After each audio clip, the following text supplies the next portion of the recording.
സ്നേഹപ്പെട്ട എല്ലാവർക്കും പ്രതിനിധിയിലേക്ക് സ്വാഗതം. ദൈവത്തിൻ്റെ ഹന്യായങ്ങൾ തകർന്നിരിക്കുന്ന മനസ്സ്, തകർന്നിറങ്ങിയിരിക്കുന്ന ഹൃദയത്തെ ദൈവം നീ നിരസിക്കില്ല. സങ്കീർത്തനം 51 അതിൻ്റെ 17 വാക്യം.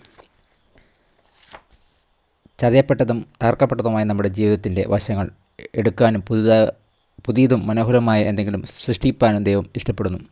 ദാവീദ് രാജാവിന് തൻ്റെ വിനാശകരമായ പ്രവൃത്തികൾ മൂലം ജീവിതത്തിൽ സംഭവിച്ച തകർച്ച പരിഹരിക്കാൻ ദൈവത്തിന് സഹായം ആവശ്യമായിരുന്നു. സങ്കീർത്തനം 51 മറ്റൊരു പുരുഷൻ്റെ ഭാര്യ എടുപ്പാനും അവളുടെ ഭർത്താവിനെ കൊലപ്പെടുത്താനും തൻ്റെ രാജകീയ അധികാരം ദുരുപയോഗം ചെയ്തതായി സമ്മതിച്ച ശേഷം ദാവീദ് ദൈവത്തിന് തൻ്റെ തകർന്നു നുറുങ്ങിയ ഹൃദയത്തെ സമർപ്പിക്കുകയും കരുണയ്ക്കായി അപേക്ഷിക്കുകയും ചെയ്തു.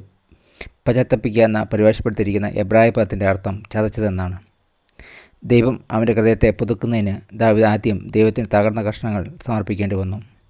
ആ സങ്കടത്തിൻ്റെയും വിശ്വസ്തതയുടെയും ഒരു ഏറ്റുപറച്ചിലായിരുന്നു. ചതഞ്ഞതിനെ സ്നേഹപൂർവ്വം സ്വീകരിച്ച് അതിനെ ഒന്നാക്കി മാറ്റുന്ന വിശ്വസ്തനും ക്ഷമിക്കുന്നതിനുമായ ഒരു ദൈവത്തിൻ്റെ പക്കൽ ദാവീദ് തൻ്റെ ഹൃദയത്തെ പരിമേൽപ്പിച്ചു.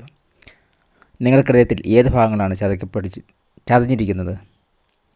നിങ്ങളുടെ തകർച്ച ദൈവത്തെ എങ്ങനെ പരിമേൽപ്പിക്കും? പ്രാർത്ഥിക്കാം. സ്വർഗീയ പിതാവേ, അങ്ങയുടെ സമയത്ത് അങ്ങ് അതിനെ ഒന്നാക്കി മാറ്റണമെന്ന് വിശ്വസിച്ചുകൊണ്ട് ഞാൻ എൻ്റെ തകർച്ചയെ അങ്ങേ ഏൽപ്പിക്കുന്നു. Thank you. God bless you. പുതിയ ദിവസം പുതിയ അനുഭവങ്ങളാണ് ദൈവം നിറയ്ക്കട്ടെ. God bless you.